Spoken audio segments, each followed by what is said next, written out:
What's going on? This is AlToneRC. Welcome to another absolutely fantastic day. And today, yes, I'm going to share with you my first thoughts and how I'm using my iPad Pro 11-inch. I am a firm believer in if you're buying electronics or you're buying tech, any kind of tech, you're going to buy for the purpose for what you're using it for. There's a bunch of different options when it comes to getting iPads. And so I wanted to get something that I knew was going to last me a good long time. So the M1 chip is the newest technology, the newest processor placed in these. It should be a while before they stop creating updates for this particular iPad. So I should be able to get quite a few years of use out of it. Depending on what you're using it for, you may not need to get the fourth generation iPad Pro. You may not need that. For me, because I'm doing graphics, because I possibly will edit video on here, which it has the ability to do, which blows my mind, I wanted to get something that had the processor power to be able to handle some of what I was going to throw at it. Not only that, but of course it's got a USB-C, and I can connect an external drive to this pretty easily without having to buy additional adapters and all that kind of stuff. All you need is a USB-C to USB adapter. Something that you might use on, like my iMac I have over here. I have adapters for that already, so that works great for me. And of course I've got a pen. Do I need the pen? Not necessarily, but it does make it easy because I can sign documents and things of that nature, which I would actually use for the day job a little bit. And that is fantastic for me. Now, you see I have it in a case. I will absolutely put a link to this case down in the description. It is a fantastic case. It is military grade. You could drop this thing basically 15 feet. I think it's tested at 15 feet. I am not going to test it. I don't have the money to replace my iPad. If Apple wants to start sending me equipment, or if you use my affiliate links, that'll help me be able to get equipment that I can actually do damage type testing on. I'd love to be able to do that. But this seems to be a very awesome case. The only bad thing about cases like this is if you have any type of holder, if you have a DJI camera drone such as I do, you may have to take it out of the case for that purpose. If that's the case, I will not be using this to fly with. It's unfortunate. I'd absolutely love to use this large screen for that purpose, but if it doesn't work, it doesn't work, and I'm not going to stress myself about it. I have this for a specific purpose, and that was not the purpose I purchased it for. So one of the main things that I'm using on here right now is notes, and this is awesome.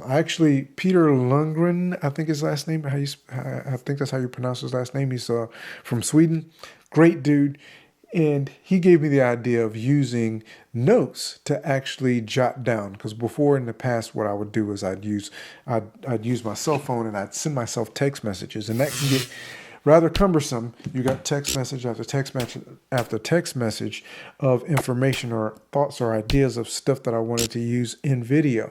Here in notes, I can even put pictures and be able to really capture the idea that I'm trying to come across with, so that I can sit back down here, put this down, and actually start a video and make sure I hit all of the points that I wanted to hit. Sketchbook I've been playing around with, and also Adobe Fresco I started playing around with, and of course you may have seen this already, but was the thumbnail for my last video. I started playing around with to see the functionality using the pen and whatnot, and how I could draw. And I'm actually pretty proud of that. That's pretty good. I also have Affinity Designer and Affinity Photo, which I have installed on here. They just recently had a sale, 50% off. If I'm taking photos for thumbnails, I can color grade those photos or make them look pop, or make them look as nice as I would like for them to, use an Affinity Photo, and then go into Designer and actually create my thumbnails. So I will be using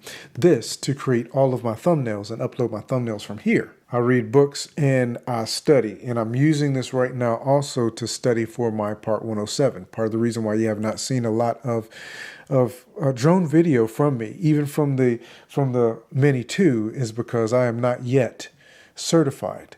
So I'm trying to work on getting that certification, which I intend on having very soon. I have not yet tested out the ability to edit video on here as of yet.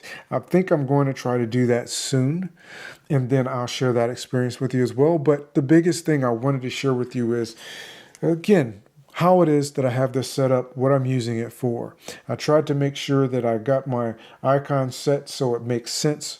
The first screen basically is everything that I use on a regular basis pretty much daily. And then some of the things that we use around the house, and then some other additional stuff that I don't use as often. Like I even have my Go Outdoors VA, which houses my freshwater and saltwater fishing license. But that's essentially how I'm using this currently. I hope that this helped you in some way. And before we go, I wanted to share this with you. Like I said, there's a reason why I got the iPad Pro 11-inch.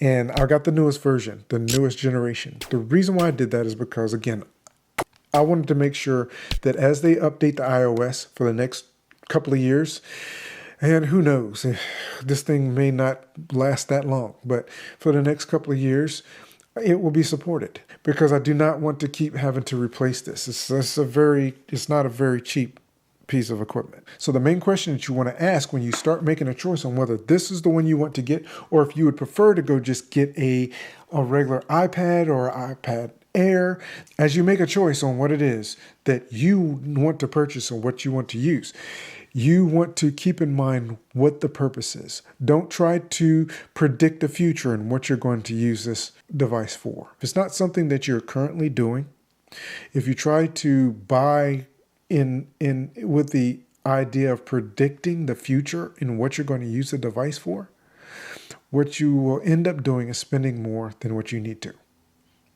So make sure that you know you have a plan, an absolute plan. You future-proof yourself. If you're just checking email and checking the internet and playing a few games here or there, you probably don't need something quite this powerful. But if you plan on doing things such as I'm doing here, capturing video, audio, editing audio, editing pictures, stuff like that, you might want to get something with a little bit more juice as far as the processor power goes.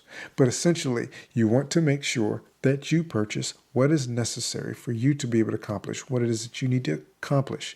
If you have any questions for me, please drop them down in the comment section, and I will create additional videos to try to answer some of those questions that you might have. So thank you so much for watching. Thanks for hanging out with me. Please do check out the links in the description below, because those links are affiliate links and they will absolutely help this channel to grow and help me to be able to get more devices such as this one, and actually do some damage style testing, some rigidity in testing for some of these devices. So thank you so much once again, and I look forward to seeing you in the next video.